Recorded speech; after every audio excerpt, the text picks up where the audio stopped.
see.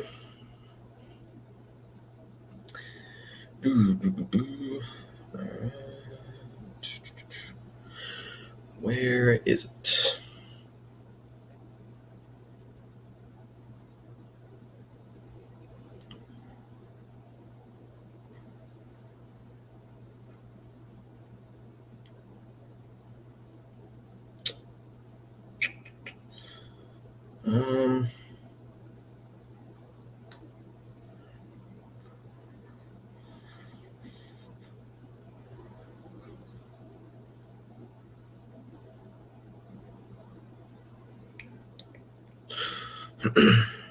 All right.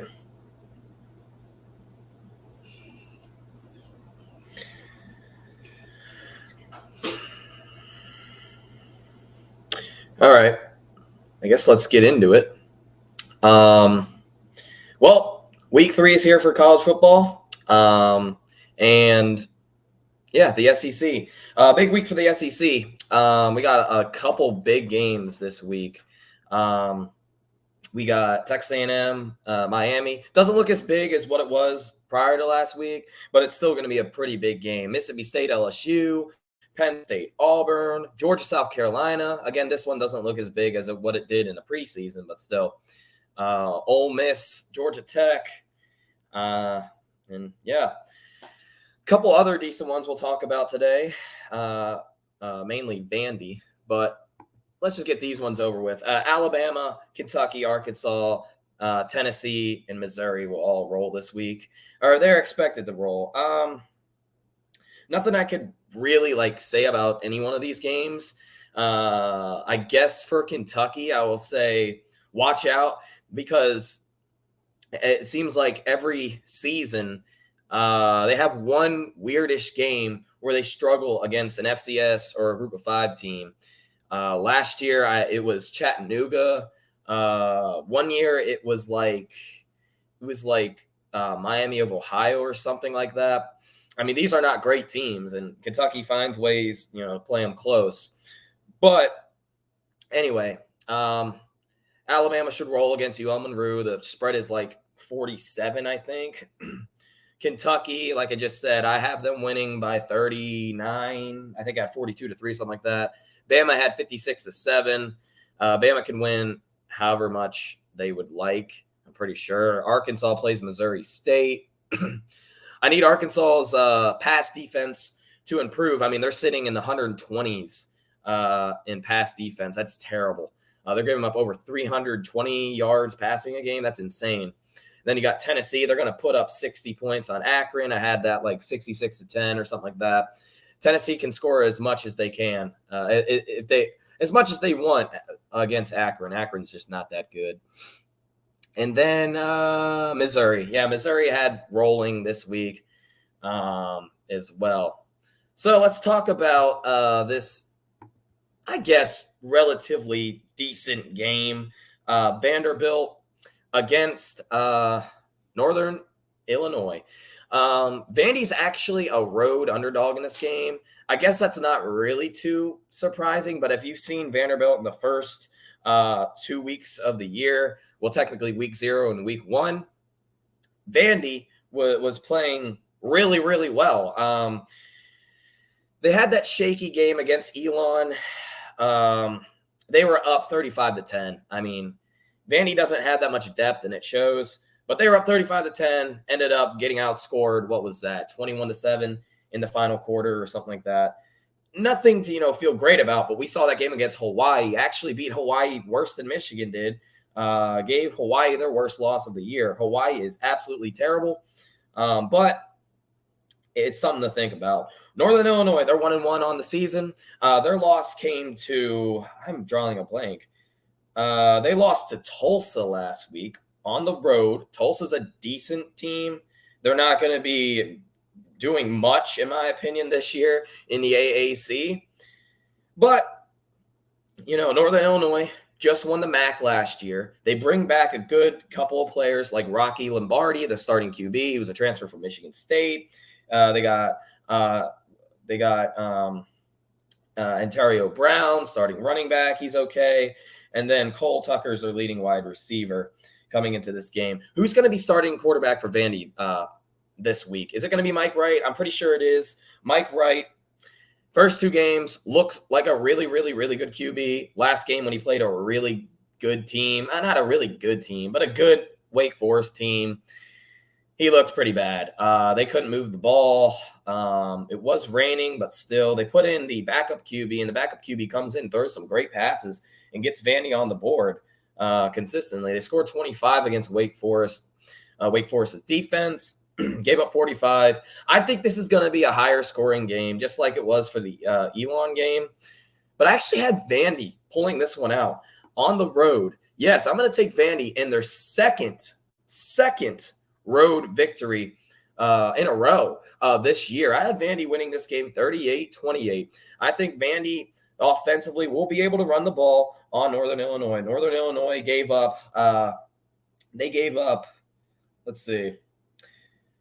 They didn't give up too many yards rushing against Tulsa. They gave 107. That's not great. They struggled to win against Eastern Illinois. Gave up 165 yards rushing. This is a midway, decent rush defense, like an average rush defense. But I think Vandy's going to be able to get this one done and pull an upset, I guess. They're about a 2-point dog, 2.5. Some places even have them as a 3-point underdog. Next game, let's talk about Florida. Florida comes in, number 18, Florida comes in this week as a 23.5-point home favorite against South Florida. They played South Florida last year, could not cover the spread. Ended up winning that game, 42-20, something like that. A lot of Florida fans, I will be real, are, up and down with Billy Napier so far. You lost to Kentucky. Kentucky's a pretty good team. You ended up beating Utah. A lot of Florida fans actually had that switched preseason. I don't know too many Florida fans that thought they would actually go 2-0 in that stretch. I didn't think Florida would go 2-0. I think they'd go 1-1, and they go exactly what I thought they did in the preseason: beat Utah and then lose to Kentucky. But look at that Utah game. There's not going to be many teams that are going to hold, especially on Utah's schedule, that are going to hold Utah to 26 points. Florida's defense has played really, really well this year. They looked even better against Kentucky. Completely made Kentucky one-dimensional. Anthony Richardson threw a pick 6, and then I think didn't Kentucky score on that other interception? Yeah, they scored a touchdown. Take away that, and Florida wins. But unfortunately, their offense came a bit flat, and Kentucky has a really, really, really good defense. Kentucky's a top 20 defense. Kentucky is a top 15 team right now, for sure. I think Kentucky's ranked 9th, yeah. But Florida, I think I'm going to say this about South Florida. South Florida is not good. Is South Florida getting better? Yeah. They're preseason-wise, I think they were set at, 2.5 wins. That is absolutely terrible. That might be lower than Vandy. But, yeah, South Florida, Gary Bohannon's their quarterback, threw 2 interceptions in the first 2 games. South Florida's just not that good. I actually like Florida in this game. I think, I mean, obviously, I'm definitely taking Florida. I'm also taking Florida to cover. Florida is a 23.5-point favorite. I definitely think Florida can potentially even double that. I think they take out a lot of frustration for the first 2 weeks and beat South Florida 41-10, especially with that run game. I want to see more ETN action. He's clearly the most talented running back on Florida's roster. I mean, we've seen that in the first 2 weeks. I mean, isn't he averaging like 7 yards a carry or something like that? Let me check that for you real quick. Trevor Etienne, 8 yards per carry. He needs the ball more, in my opinion. Again, he's just a freshman. But he's played really, really well. And obviously, Montrell Johnson, he's been playing well. Florida's rush offense is really, really good. Exactly what I thought they would be. A really good rush team. Now, can Anthony Richardson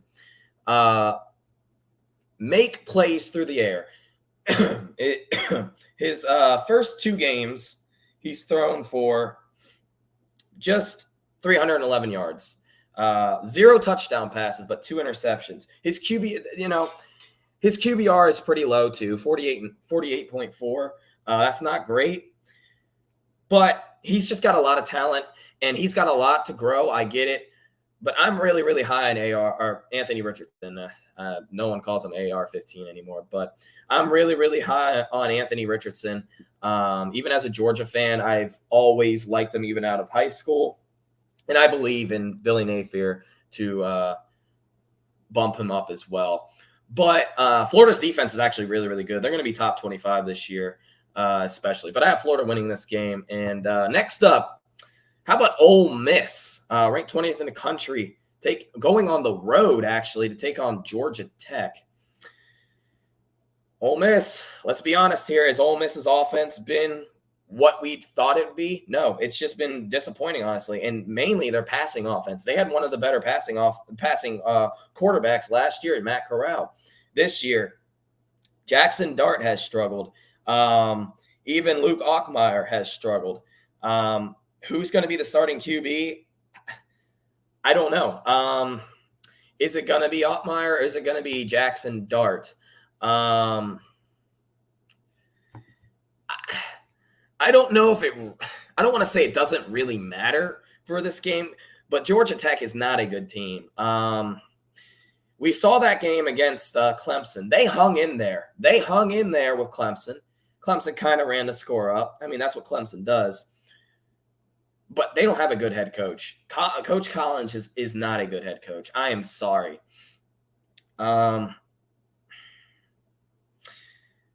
I really am impressed with Ole Miss's defense. I think it's just as good as what it was in the last 6 or 7 games last year. Their offense, their passing offense is just not good. Now, I get it. Zach Evans is having a solid year. And then you got their other back, Quishon Judkins.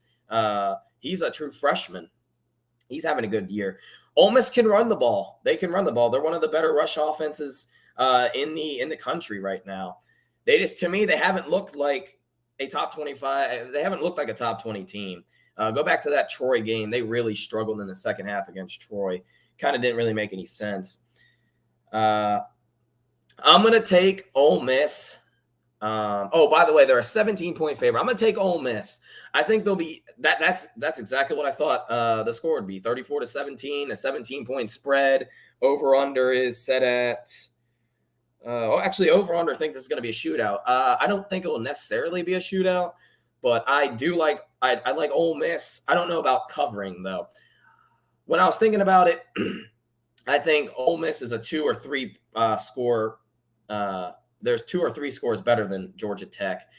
Georgia Tech is just not that good, in my opinion. I have not been a fan of Coach Collins since day one. I think he can recruit relatively well. His on-the-field coaching is not great. And we saw that against Clemson, especially. They should not have lost that game by 31. So there's that. Next up, though, we're going to talk about my dogs. Georgia goes on the road to play South Carolina. Georgia's ranked number 1 in the country. South Carolina, 1-1. South Carolina, offensively, it looked kind of bad against Georgia. Georgia State started really, really slow against Arkansas. Started to find something defensively. I mean, you gave up 44 to Arkansas, but Arkansas is a really, really, really good offense. Arkansas is going to be hard to stop this year. They are on it. They could be. Arkansas can win the SEC West. I think that's truth. South Carolina, though, a lot of people thought this game could be like Georgia's. Could be a game Georgia could end up losing in the preseason. Now, not so much. Georgia's already a 25-point favorite in this one. Over-under set at 55. Georgia's 25-point favorite on the road. Georgia has the number 1 – breaking news. Georgia has the number 1 scoring defense in the country. Did anyone else think that would happen? I don't know. Believe it or not, a lot of people didn't. So there's that. Georgia comes in, like I said, 25-point favorite. So we'll see. We'll see about that line. Coach Beamer, what does he do? he plays and his team plays really, really hard to the last whistle. You kind of like that from him. So, South Carolina barely covered last year. Georgia was beating them really, really bad. Spencer Rattler hasn't looked the best. If we're being honest, 603 yards passing in 2 games. Hey, that's pretty good. Problem is he's got 3 interceptions and he's been sacked a couple times. Is the sacks 100% his fault? Not entirely, but the interceptions are. These are bad interceptions too. I think he threw one last week. Yeah, one last week. And then how about Marshawn Lloyd? He hasn't done anything this year. And this was a guy a lot of South Carolina fans were really, really high on. This offense is clearly one-dimensional. They can't run the ball. I don't expect them to do anything against Georgia. I think they'll play us really, really hard. But I got the dogs rolling. And Georgia's last week, a lot of people were, looking at it, and they were like, well, Georgia's just overrated. They barely beat Samford. It was 33-0. Well, that's not barely beating Samford. Georgia played really, really hard. Second half just slept walk. They won the second half 3-0. But for this game, I expect Georgia to come out on fire. It's a noon game, though. These are always tricky games. Last time we played South Carolina at noon, we lost. It was at home. So you could also think like that. Georgia's just been the best team in the country.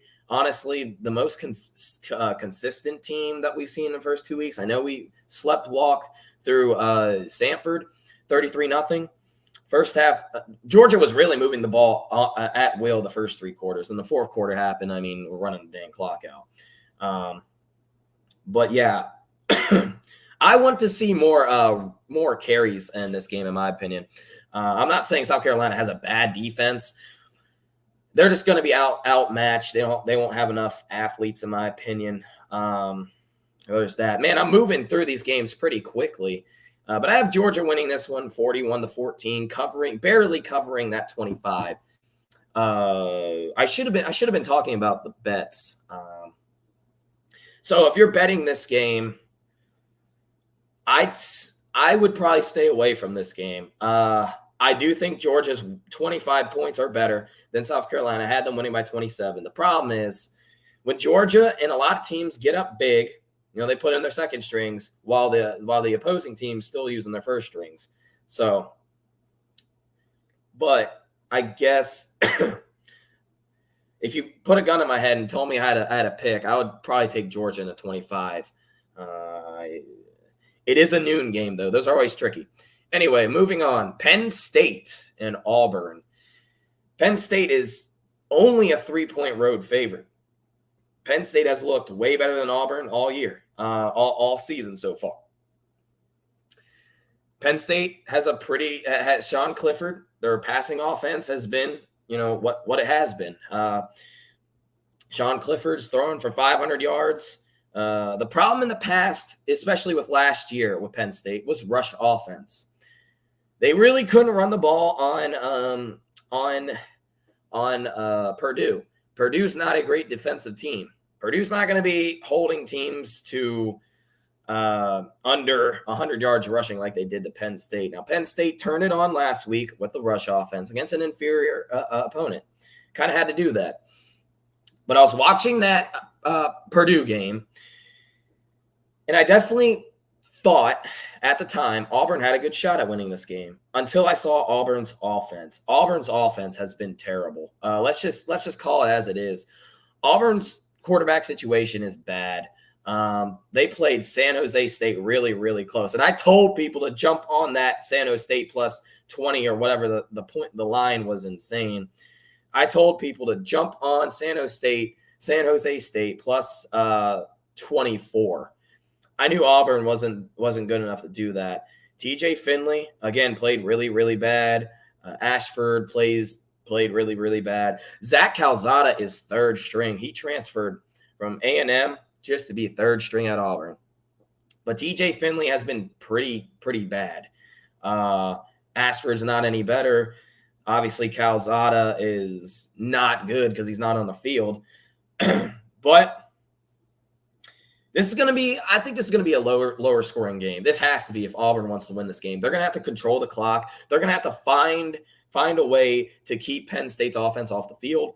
I'm not saying Penn State has an elite offense. I'm saying they have a pretty solid offense. Yeah. Auburn can run the ball. I don't know if they're going to be able to run the ball on Penn State. Penn State's got a really, really, really good front. This is a 3:30 game. This is actually the SEC game of the week. Kind of a puzzler there. This was actually a predetermined SEC game of the week.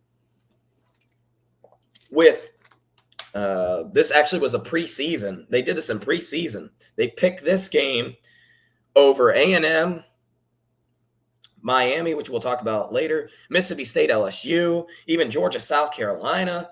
I'm not saying Georgia and South Carolina, that's going to be a good game, but they picked this game, and I think this is going to be a pretty good game. However, I'm going to take Penn State. Penn State's a 3-point road favorite. That's honestly exactly right. I think Penn State's going to win by a field goal. Maybe it'll be a last-second field goal. I mean, originally it was up to 4, and I was like, I might take Auburn in the 4. No, it was up to 4.5. 4.5 is another weird number. Speaking of weird numbers, we'll talk about one coming up here soon. But I was really, really, really wanting to go with Auburn. Then I saw them play against San Jose State. They looked pretty bad offensively. And it's mainly with their passing offense. They don't have a great QB. They're going to have to come in and run the ball. Do you really think they're going to come in and run the ball down Penn State's throat? I don't see that happening. I'm sorry. That's why I'm going to take Penn State. I'm also going to I would stay away from betting this game unless you're really, really, really certain Auburn is going to win this game, because then you just take Auburn money line. And I don't even know what it is. My guess would be minus 145, which is a good bet in my opinion for that. Yeah. No, I mean, plus 118. It's pretty close. Why did I say 145? I was thinking about Penn State.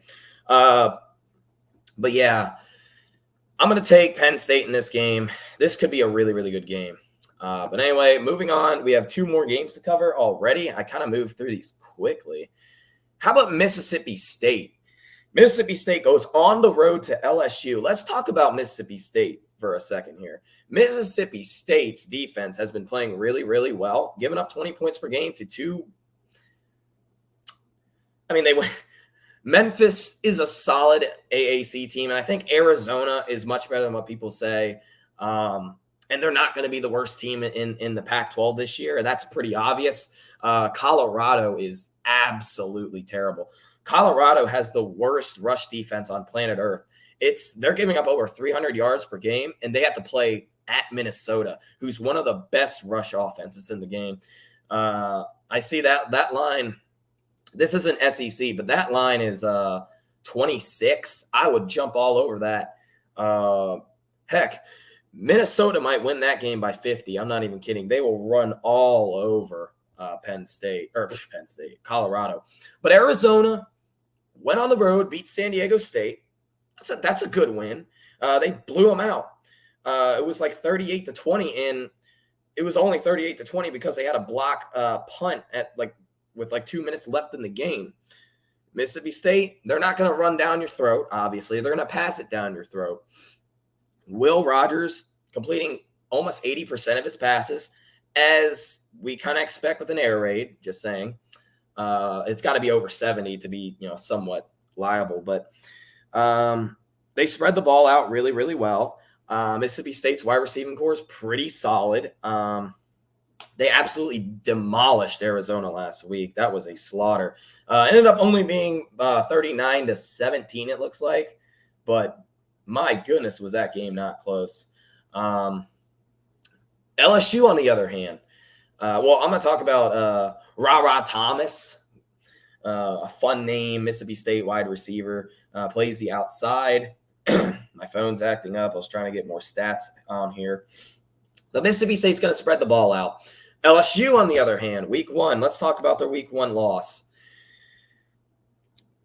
They came out flat. If we're being honest, if they played again, LSU would win. I think they're better than Florida State. Problem is, Brian Kelly came out there really, really flat. Offensive line played really, really bad. Going up against a pretty, I would say slightly above average Mississippi State front four. Slightly above average is about right. But LSU's offensive line is just, it's pretty bad. They didn't give Jaden Daniels any time, especially in that first half, to throw the ball. And LSU's wide receivers didn't help him either. It wasn't until the fourth quarter where things actually started to click for LSU. And it was by then, I'm not going to say it was too late, but you would have much rather had that back in the third or even second quarter. They would have blown out. Not blown out, but they would have won the game. LSU let me down week one. I took LSU in the 3.5, I think. Yeah, I got it at 3.5. That was weird. That was actually surprised it was that low. Florida State's a good team. Florida State's an 8-win team, in my opinion. If LSU wants to get to 8 wins, they got to start it right here and win this game. They're going to have to be able to run the ball on Mississippi State. They're going to have to keep Will Rogers in check. He's going to pass for yards on LSU. I honestly think he's going to be able to go up and down the field. Now, Mississippi State, I'm not saying they're slow and methodical, but they do use up clock. They're not going to be out on the field. They're not going to be out on the field for 2 or 3 minutes of drive. No, their first game, they were out in the field for 41 minutes. Talk about absolutely dominating Memphis. Their second game, they were out in the field for, I think, 38 against Arizona. So they're going to try to control the clock. It's LSU's job to keep them off the field. Can LSU do it? I think LSU can win the battles defensively a couple times, and then can their offense score? Mississippi State doesn't have a world-breaking defense, but their defense is not bad at all. Mike Lee, this looks like a really, really, really good Mississippi State team. Just like with Gardner Minshew. This is what this team reminds me of, that 2018 Washington State team that ended up almost winning they always almost win, by the way, the North Division. Choked it away, I think, to Stanford. It's the Stanford. But this team reminds me of that team. A team that's got a really good QB and a great defense, or not a great, but a solid defense to help win games. You're going to be scoring 30 points almost every game. The air raid is pretty much hard to stop. I'm not saying it's impossible to stop. Really only Nick Saban. Really only Nick Saban's been consistently shutting this offense down. And because he's got really, really, really fast, speedy nickels and good cornerbacks that play very well disciplined. I like Mississippi State this year. I think I had them at 7-5. I think they could possibly – they look like an 8 or 9 win team, honestly. Maybe if they're lucky, if they play – a little bit better. I'm not saying they're playing bad defense, but a little bit better through the ground. Yeah, they can win 9 games. Mississippi State's a 2.5-point favorite. Who did I go with this game? I went with the hotter team. Mississippi State looks really, really good. They are a top 20 team. I do not know why they're not ranked. Why is Ole Miss number 20? The rankings make no sense. I don't really care about them.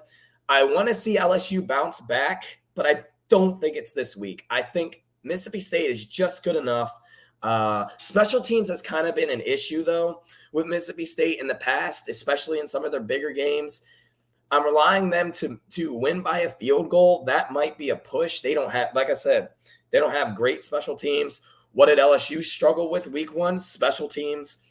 But I'm going to go with the veteran QB, the better QB, and the offensive line is really where I draw the line with LSU. Their offensive line is just not good enough.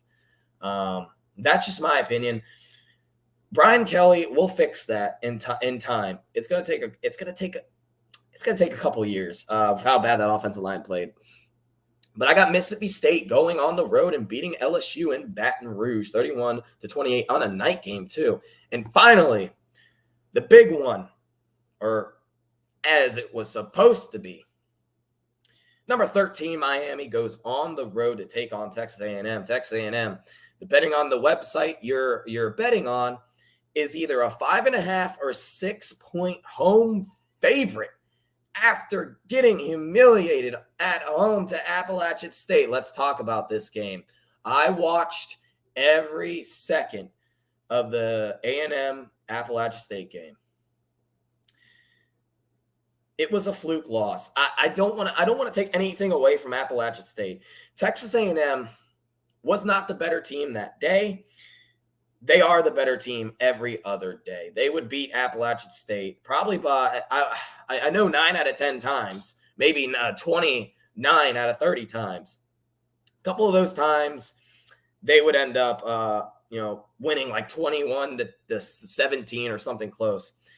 The problem was Texas A&M's offense, very, very, very atrocious. Haynes King got benched. He just did. Haynes King got benched. Max Johnson is in. Why did Haynes King get benched? He can't read a defense. That's the biggest takeaway. From what I've seen him play now 3 full games against Kent State, against Sam Houston State, and now against Appalachian State. He's just not there yet. He's got a lot of talent. He's very, very, very fast. He adds that element to the rush game. But they also don't have a rush game either. Texas A&M's offense as a whole is one of the worst offenses in the country. But going back to Haynes King, he can run the ball. He has a strong arm, and that's really about it. His pre-snap ability isn't up to par. You know whose is, or who's at least a little bit better? Max Johnson. This is why I was a little bit surprised that Max Johnson didn't come in the second half of the Appalachian State game. I'm not saying that was the correct. I'm not saying he would do significantly better, but this team should not have lost to Appalachian State. I am sorry. This team is way too talented to be losing Appalachian State. Now, the average age on Texas A&M is around not 19. I think is it 19.8? So 19 years, 8 months. I think it's 20. It's like around 20. For Appalachian State, it's like 22. Appalachian State is by far, they were the more experienced team. They had 5- and 6-year players who've started for 4 to 5 years. Chase Bryce, their starting QB for Appalachian State, is in his 6th season. I love Chase Bryce, by the way. I think he fits perfectly at Appalachian State. You're significantly more talented than Appalachian State. And if you watch the game, it would literally go like this. 1st and 10, 2nd and 8, 3rd and 2. First down, Appalachian State. A&M was getting worn out. I mean, they only had two possessions in the second half on offense. Appalachian State ran it 52 times for 181 yards. They had really they were really, if we're being honest, they had one really good run, and that was it. All the other rushes, though, were like 3, 4, 5 yards. And usually on first down, they would get 2 or 3 yards. Second down is when they were killing Texas A&M too, because they were getting about 5, 6 yards, and it leaves a 3rd down and short. And Texas A&M could not get off the field. It was a flukish win for Appalachian State. I don't think they could ever do this again to Texas A&M, the same team. I think Texas A&M is going to come out way different this week. I do. I think they're going to – this is a make or break game for Jimbo Fisher. If he loses this game, this team might not make a bowl game. I'm dead serious. Reason why this spread is favoring Texas A&M is because of history and what Jimbo Fisher usually does after the second or third game or an embarrassment in the first couple of weeks. Look what he did last year. After, barely beating Colorado, getting absolutely dominated by Arkansas, still only lost by 10, by the way, losing one to Mississippi State. What does he do? Turns around, beats Alabama. Go back to 2020. Week 1. Who do they play? Vandy. That was a flukish game too. The A&M ended up winning barely 17-12. They turn around, get absolutely blown out by Alabama. And you know what they do week 3? Beat Florida, who was ranked top 5. 2019. 2019, they had a real – I'm not going to make an excuse. They had a really, really tough schedule. They played 5 top 10 teams and lost all 5 of them. But 2018, his first year, they were up and down for majority of the season, come out, beat LSU in that all-time classic game, and then win. They beat the life out of, was it North Carolina State? It was like 52-10 in a bowl game. This is what Jimbo Fisher does. I need to see more consistent play from the offensive line. The offensive line has not been good for Texas A&M. We saw it last year. It got better. Bryce Foster is still hurt. They need him at guard. But A-Chain cannot really get anything going. I mean, he had 10 carries for 66 yards last week. That's it. He only averages less than 4 yards a carry. He's supposed to be one of the best running backs in the SEC. We saw him against we saw him take back a touchdown to Appalachian State. But again, only two possessions in the second half against App State. What do? Fumble on plus side territory and miss a field goal. They were moving the ball in the second half.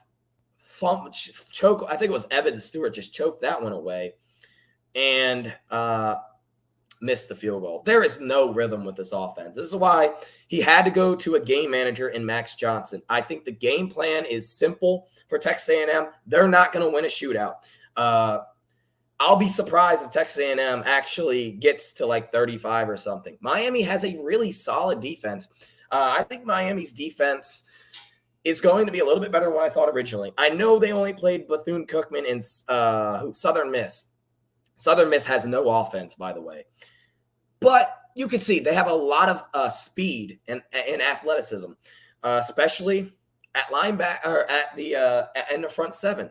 So, but that Southern Miss game was very disappointing too. Southern Miss is not a good team. They're not going to be winning many games this year. Appalachian State is clearly way better than Southern. But what was this about?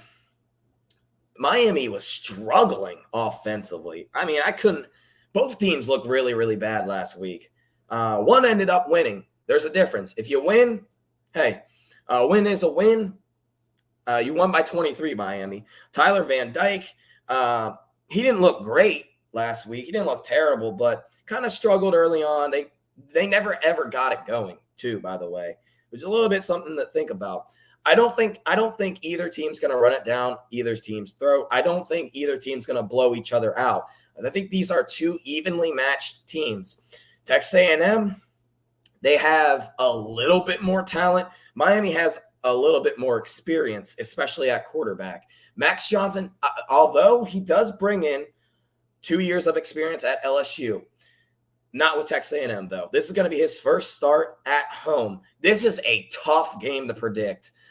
This game I would not be surprised if either team won this game either 17-14 or 35-31. I would not be surprised if the game goes anywhere. You know who I'm going with? This might come with a surprise. I'm going with the Aggies. I think the Aggies get it done. I've seen what I've seen from Jimbo Fisher in years past. Like I said, I brought up 2020. I brought up 2021 last year. They beat Bama after an embarrassing start, getting absolutely dominated by Arkansas. Probably should have even should have lost to Colorado, but that was an embarrassing way to win. And then 2020, with the way they started, they ended up beating Florida. I think the offense gets a little bit better, but I'm relying on this defense. Like I said, A&M has to control the clock. They're going to have to control the line of scrimmage. I mean, that's kind of obvious, but I mean, for real, you can't get dominated by Appalachian State on the line of scrimmage. That just can't happen. Yes, Haynes King played pretty bad, right? Again, he doesn't have the, in my opinion, IQ, the football knowledge to understand the defense, the defensive packages. And that was just App State. Max Johnson is much better pre-snap than Haynes King, and I think that's a huge difference. He's not going to be rushing for 8 or 9 yards of carry like Haynes King was, or whatever he is at. Let me confirm that. Rushing. Well, he was at like 4 yards per carry. That's including sacks. But, I mean, he's not going to get you a first down with his feet many times. Haynes King can. But he can get you a first down with his football IQ. I'm taking A&M. Technically, I am laying the 6, but or 5.5. But I wouldn't be surprised if they won by a point or whatever. I am going with A&M in this game. I think because this is a bounce or a make it or break game for Jimbo Fisher, he has to win this game. If he loses, the season is more than just over for Texas A&M. I mean, it could be. I mean, we could look at an all-time low. They won't even get to 8-4 for sure. If you start 1-2, there's no way you're going 8-4. And that's. I know it's Texas A&M. That's kind of the goal this year, to get to 8-4 with this young, talented defense. With this young, talented team, I mean, as a whole, really, but especially the defense and offensive players as well. But with this young team, if you can get this team to 8-4 after losing to Appalachian State, there is a shot they could be really, really, really good next year. And that's kind of the mindset. I hope coaches aren't really thinking about that. But if you're a fan of Texas A&M, you got to think like that. If you can somehow manage to get to 8-4, you're going to have to win this game, though, because look at their next couple of games are insane. But get to 8-4 after losing Appalachian State, that's at least something to grab a hold of. But anyway, I'm going to get to some of your comments. I'm going A&M, by the way. But anyway, A&M will be lucky to win 2 of their next 4 games. Fisher can't develop QBs, and their players don't show effort. He can actually develop QBs. The problem is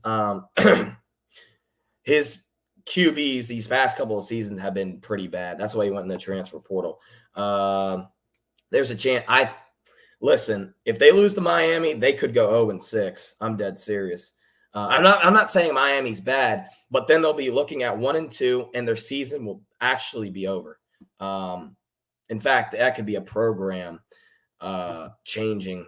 That App State could be a program changing loss. But I am going with Texas A&M.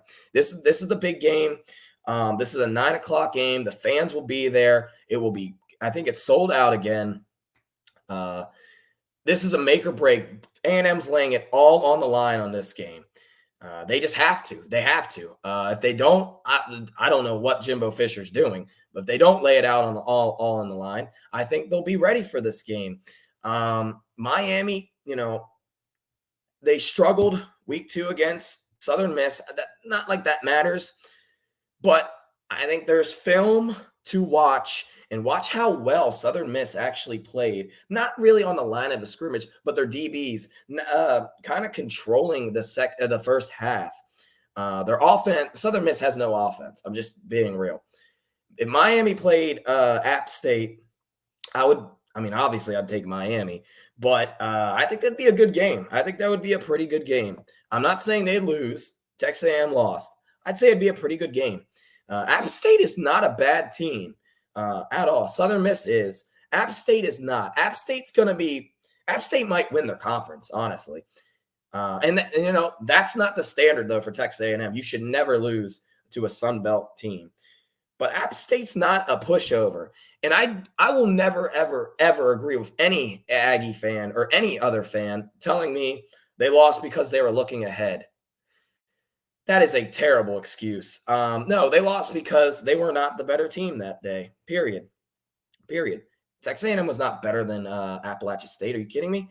Number one, Texas A&M had the ball for 17 minutes. Appalachian State had the ball for 43 minutes. What is your defense supposed to do? I mean, obviously, it's kind of a miracle.